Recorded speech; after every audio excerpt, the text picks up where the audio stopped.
By the way, we have all of these, as you may or may not know.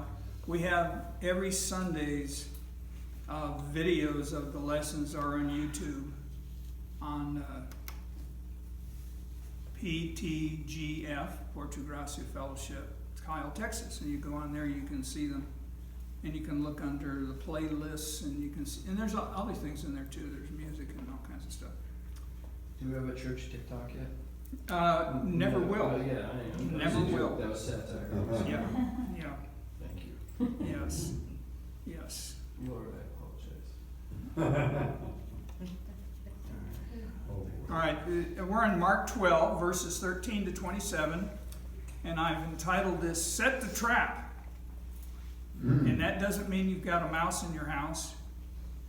That means that people, well, this says it best. If you want to have a lot of people to agree with you, don't talk about what? Money. No, you can talk about money. Politics. Politics and religion. Okay. So Baseball. if you want to have a lot of people agree with you, then that's something. But bring up the subject of how high our taxes are. You will instantly have a lot of new friends. I'll be one of them, by the way. That is how unpopular taxes are. And it was not just unpopular, it isn't just unpopular now, it was unpopular in Bible times because the Roman Empire had complete control and dominance over the Jews, and they required them to pay homage to Caesar in the form of a tax. And so no one liked that. No one likes to have their hard-earned money taken from them to support government waste. Amen. Okay? I'm surprised I'm not hearing all kinds of amens here. Amen. Heard one. Yeah. All right. All right. Hallelujah. Now imagine if it continues, by the way, on the way it's going, there's going to be what they call a taxpayer revolt.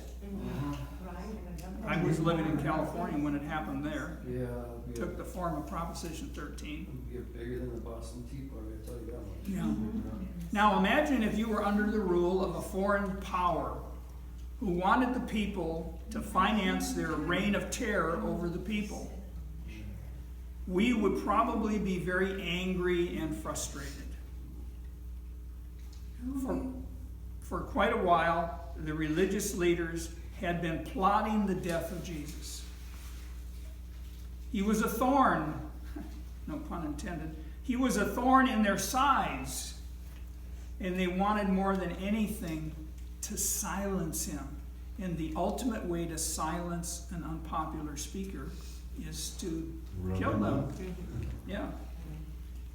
After the stinging rebuke Jesus had just given in his parable about the vineyard, which we did last Sunday, they were motivated even more to quickly move their plan ahead. You can imagine that if you were the one in power and all of a sudden somebody walks in and starts overturning tables and letting all of the doves fly away and doing all that when he cleansed the temple. That I think that still was in their memory. And then when he gave the parable of the vineyard and led it up to, and if you recall, the last person that the owner was God in the parable. The vineyard was Israel. When the time came to supposedly get his portion of the crop as payment, he sent servants to go collect the money, and the servants got there. What'd they do to him? They killed him, or they beat him up, or they may have started out not so severely, but eventually they were killing them. And eventually he said, I'll send my son, they'll respect him. Right, so they killed him, and they said, we'll have the inheritance now. because the heir is gone. And Jewish law allowed that to happen. So they were looking for a way to arrest him that they could rationalize to the people. Why? You know, you kind of get the impression, here's big bad Rome, and with their Roman army, and you would think that the little people, the little peasants, would have no power over them. You looked at the, what do you call it, the religious leaders, the Pharisees, the Sadducees, teachers of the law. You look at them and you think to yourself, they think they're really something. But they're not really something, because who were they afraid of? The people. They were afraid of the people because they would not dare just grab Jesus and pull him away and execute him, because the people would have come unglued because they viewed Jesus not as the Messiah. They viewed him as a verifiable prophet, a prophet of God. And you don't mess with the prophet of God, because if you do, you're messing with God. God's anointed. Yeah, that's right. Even if they're Yeah, not doing it. yeah. So let's turn to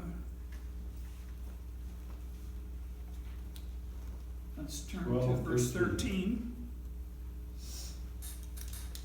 12:13.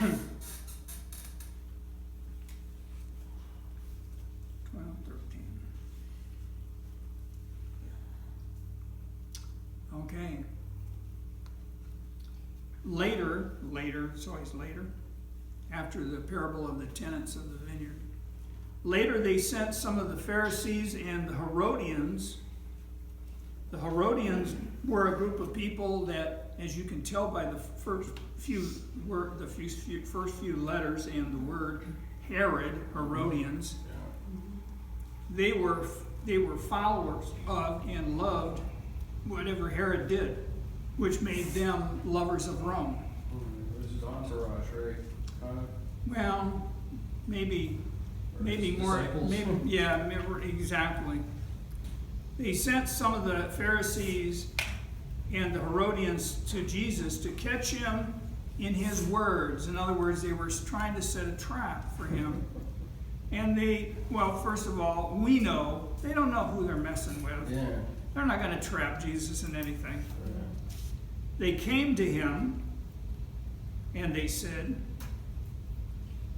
"Teacher, we know you are a man of integrity." What's integrity? Doing the right thing when no one's looking. Doing the right thing when no one is looking. That's integrity. Yeah, my version says, we know you are true. Mine says honest. Honest, true. Mm-hmm. You aren't swayed by men because you pay no attention to who they are. Hey. But you teach the way of God in accordance with the truth. Setting him up. You teach the way of God in accordance with the truth. Is it right? Here's the $16 million question. Is it right to pay taxes to Caesar or not? Should we pay or shouldn't we? So, after they've schmoozed him, they've softened him up with compliments, thinking they were going to. I mean, if you're going to drop a tough question on them, then you would say to them, have you lost weight? You sure look good. All the compliments. All of the vain compliments. Anyway, so you know that. Some of us have played that game. Some of us have had that game played on us. So we know. So after that, and by the way, should we pay taxes to Caesar or not? Okay. let's just explore this for a second. If he said, yes, you should pay taxes to Caesar, then the people are going to be very unhappy with him because they hate the taxes. They hate the Romans. They don't want to have anything to do with paying the taxes. Yeah, there's no way to win on that answer. Right, well, that's the reason why it was set up, right, as a trap. Now, if he said, no, you absolutely should not pay taxes to Caesar because look what, people would be going, yeah, you tell him, Jesus, you tell him. But the Pharisees and the teachers of the law could go to Rome and say, they could go to the governor and they could say, hey, we got a guy who's telling the people not to pay their taxes, and we are good, honest, law-abiding citizens, and we always pay our taxes. But this guy, you need to do something about this guy. So they put him in a no-win situation, as you said. Okay, so now here's his answer. But Jesus knew their hypocrisy. Hypocrisy means saying one thing but really believing another. Lip service. Yeah, lip service. Why are you trying to trap me? He asked. Well, he didn't expect them to give them an answer. I don't know if he would have ever gotten an answer. Like you. Yeah. Bring me a denarius and let me look at it. Denarius was a very common little coin that, what did they say, 100 denarii was the pay for not a slave, but like manual labor.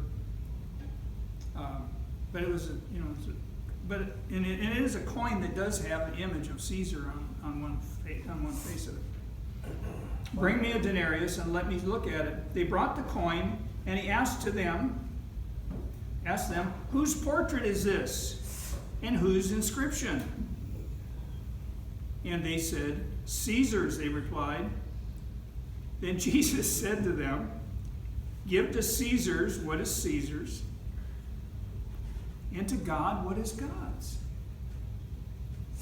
And they were amazed at him. They were amazed. Now that's one about taxpayers. Now, I have the definition of denarius. It's a coin worth 10 asses. Donkeys. 10 donkeys. okay, it's probably true, huh? That's the value of it. But those were guys back then. Well, least a burden. Okay. The King James says it's a penny, so it's a penny. Yeah, Oh. that's probably what our penny's worth today, so. No, that's a denarii is a penny, not a denarius. Nobody has been bringing on this, I can see. Yes, indeed, that's true. Now it was the Sadducees' turn, which was the other party, right? You had the Pharisees and you had the Sadducees. And the Sadducees were the rich, influential, who could we compare them to today? Aristocrats. The aristocrats.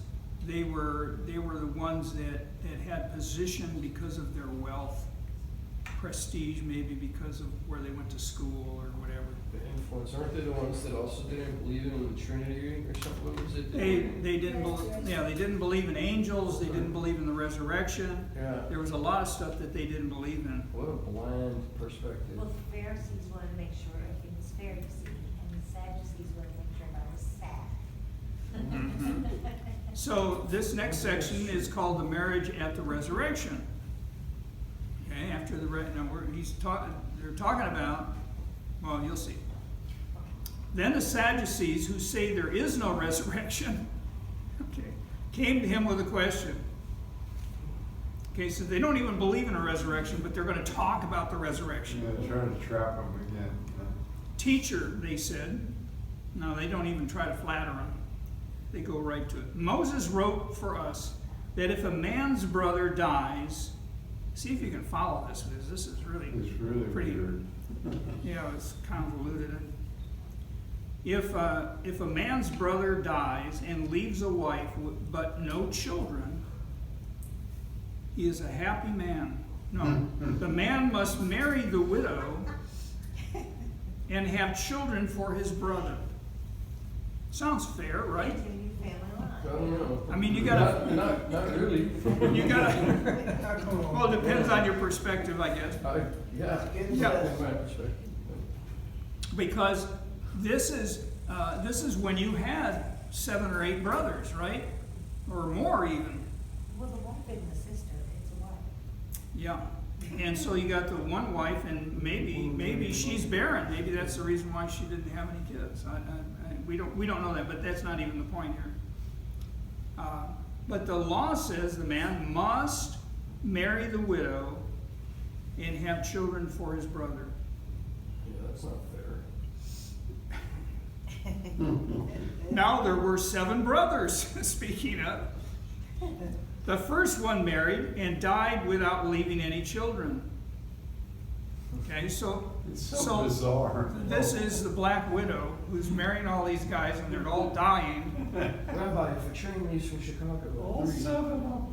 The second one married the widow, but he also died, leaving no children.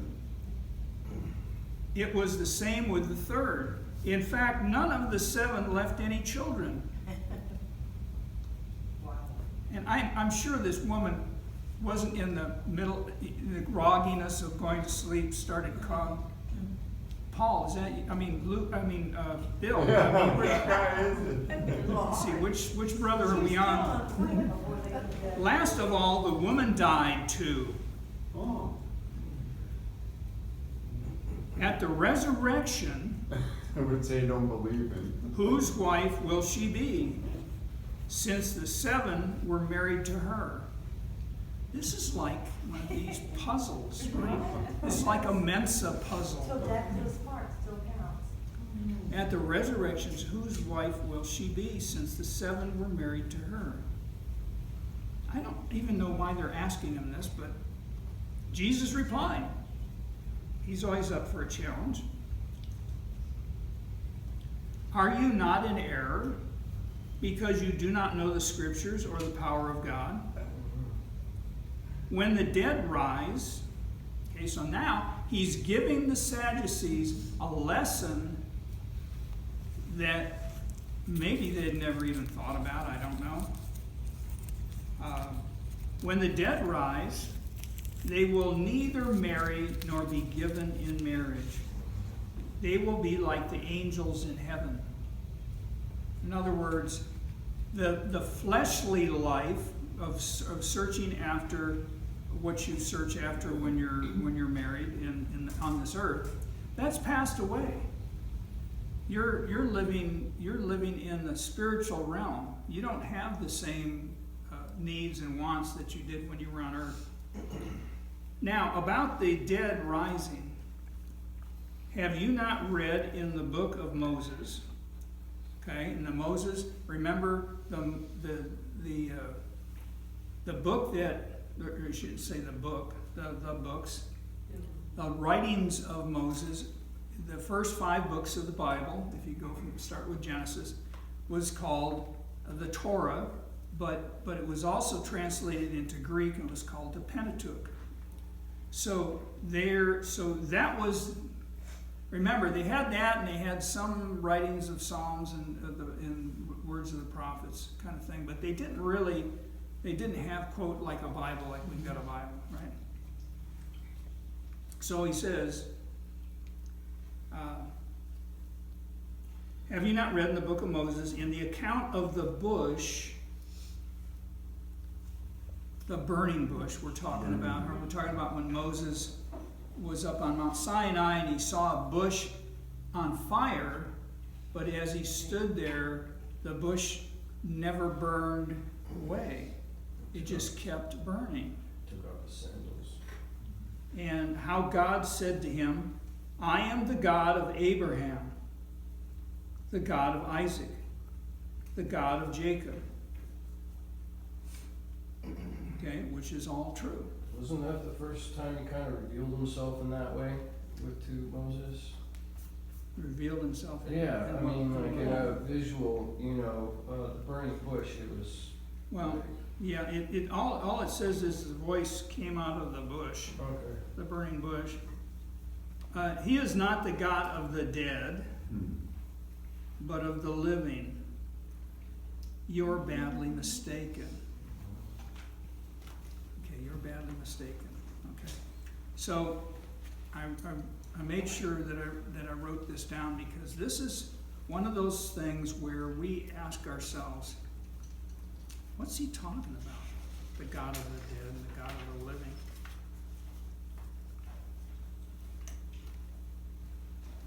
Well, if you don't know Christ, you might be walking around on earth, but you're not alive.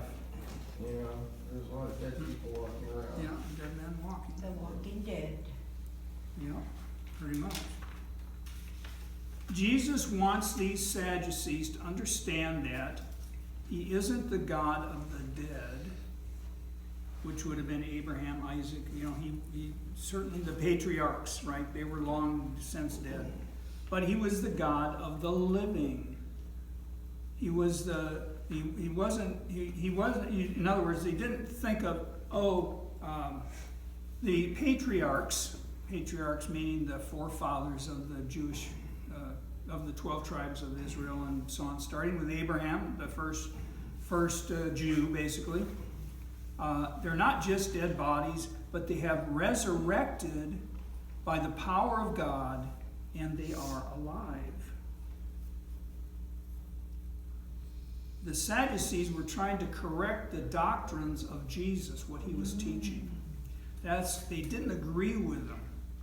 And so they were setting this up to say, Jesus, we're going to set you straight because obviously you don't understand this. And because we've read what Moses said and what he said in the account of the burning bush. And Jesus is saying, look, you have the mistake, because you're a Sadducee and you don't believe in the resurrection, then what does that mean? What happens to people when they die if you don't believe in the resurrection? You're just a dead body, like a dog in the street kind of thing, and you just dig a hole and throw the body in the hole, and then that's it, and there's nothing more to it than that. He's saying those people are alive. The part of them that's important, which is their soul, is still alive. Just because their fleshly body deteriorates with age. This to me would be the hope of Olga's mom, is that even though your body is deteriorating and not doing what you used to be able to do, that believing in Christ, your body may pass away, but the important part of you will survive the grave, they say. The eternal part of you. Yeah. The everlasting life. That's right. And that's why the resurrection was important. So they started out to try to correct Jesus, but Jesus ended up correcting them by saying, look, this is what you don't understand. God is the God of the living, not of the dead. And if you just believe that the dead is what happens when somebody, their heart stops beating and they don't have any vital signs and so on, we would say in this world, we would say, oh, this person died or they passed away. And the sad part about it is that for a person that does not have any faith in Christ, meaning also in the resurrection, you're thinking to yourself, I'm never going to see them again, and I'm never going to do whatever again. No. Well, it depends. It depends. If that person that you're weeping over always fought against the notion of Jesus, then maybe you aren't going to ever see them again, and that's sad. That's very sad. But if they knew Christ and they accepted Christ and followed him, then of course you're going to see that person again. You're going to see them for eternity. So to me, and you can extend that to people that whose what do they call that when the child dies at birth? Mm. Sudden, Or shortly thereafter. I mean, when that happens, I don't think the mothers understand that, of course, the innocence of that child's spirit, the soul and spirit, is going to be in heaven. And as long as you're right with God, and as long as you're trusting in him for your resurrection, you're going to see that child again. That's my belief. I can't point that out where that is in the Bible, but that's how I view what God does. He's certainly not into punishing his own children when they're not doing anything worth being punished over.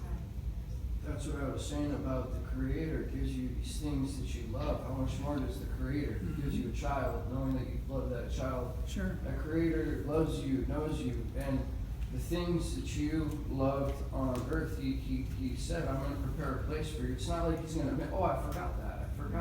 Yeah. Yeah, Luckily, he yeah. doesn't forget. No, he doesn't. What sorry people we would be if we didn't have a belief in the resurrection. The whole, we know that the resurrection was a single event that happened that absolutely caused people to believe or not to believe in that event. If you believed in that event, then your whole that's what your faith is clinging to. Because if there's no resurrection, I mean, and a lot of people refuse to believe that. They think that's all just old wives' tales and fables and all of this kind of thing. But if you by faith believe in the resurrection, then because and there's plenty of proof. I'm reading a book that's called it's an old book called More Than a Carpenter, Josh McDowell, and he just, in the part that I'm reading toward the end of the book, he's giving all of this evidence for how Jesus, the historical proof that Jesus was seen. We know the story, right? Over 500 people saw him after he resurrected from the dead. And there were plenty of people that were still around at the time. It changed everybody's opinion of who Jesus was. When he died, they walked away and they had no hope. But when they saw him alive, they realized that everything he had taught about was the truth. And that's what caused them to be able to go out boldly and proclaim who Jesus really was.